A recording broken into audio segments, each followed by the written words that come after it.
Good evening, fellow punters. Mickey D back with you Monday evening. It's about 5:30 with two selections for tomorrow. I forgot to mention yesterday evening that TJ Kelly had won the €50 free bet, and he got in contact with me on Saturday and asked me to put the 25 each way on a horse called Peaches and Cream, which I duly did. And I'm delighted to say that it finished third at 12 to 1, so there's €85 for him. But I had selected a horse in it called Port Storm, who opened at 8 to 1 and 9 to 1 in places on Saturday evening, went off 3 to 1 favourite. Guess what? He got knocked over at the first fence by who? Peaches and Cream. TJ must have a word with the jockey or something, but it was an awful collision altogether. So we know that with so much money that horse is well handicapped, as I suspected it might be. So the cat is out of the bag now, but we'll try and recover our losses off that the next day whenever we see it running. Today, I didn't have to sing Whistling Gypsy. It was a song that used to be sang years ago by the Clancy brothers. Whistling Gypsy was second at 6 to 1. Ran good enough for a race. The horse that beat it was the one I was least afraid of. Went off 125 to 1 the last day, but clearly the handbrake had been on in the last few races. Handbrake off today. Gambling Yard, Ian Williams, and done the business for them. The other one, Aragon Deshane, hadn't to go on day. That's its sixth or seventh time in his racing career to be pulled up. I've never seen a horse, so it's either good or bad. It was bad today. A track specialist who we beat by 14 lengths in the Sussex National at Plumpton won the race today. I thought that we would be ahead of that, but anyway, that's what happens.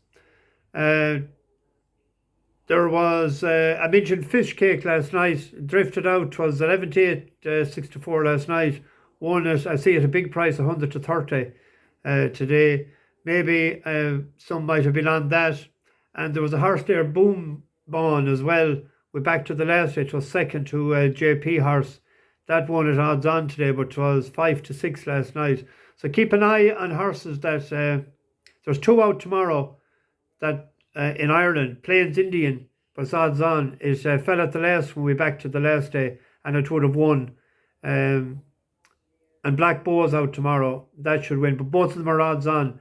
I'm not going to tip them up, but anyone that likes shorties, those two should win, do a double. It wouldn't be even money for the double. I'd say it'd be only about 0.9, the way the odds are right now.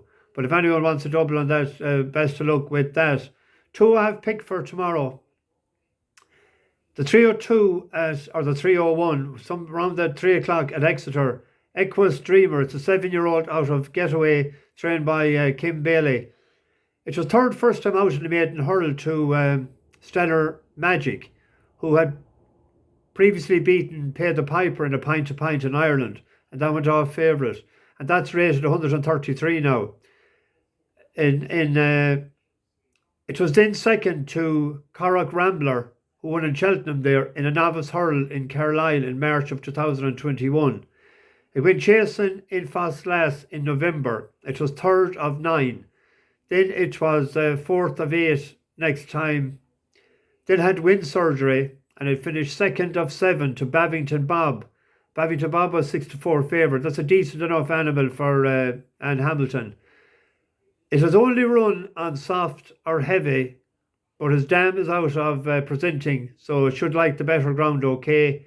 It's a step up and trip. It stayed on the last day. It's a 3 to 1 pint win there. There's two horses in it, sort of like that, are decent enough. There's a horse there going for 4 in a row. It's up £14 for his 3 wins, but it's hard to win 4 in a row. Water always finds its own level. And Morning Spirit, John Joe Neal's horse, is a danger if it gets around as well. I'd be more afraid of that.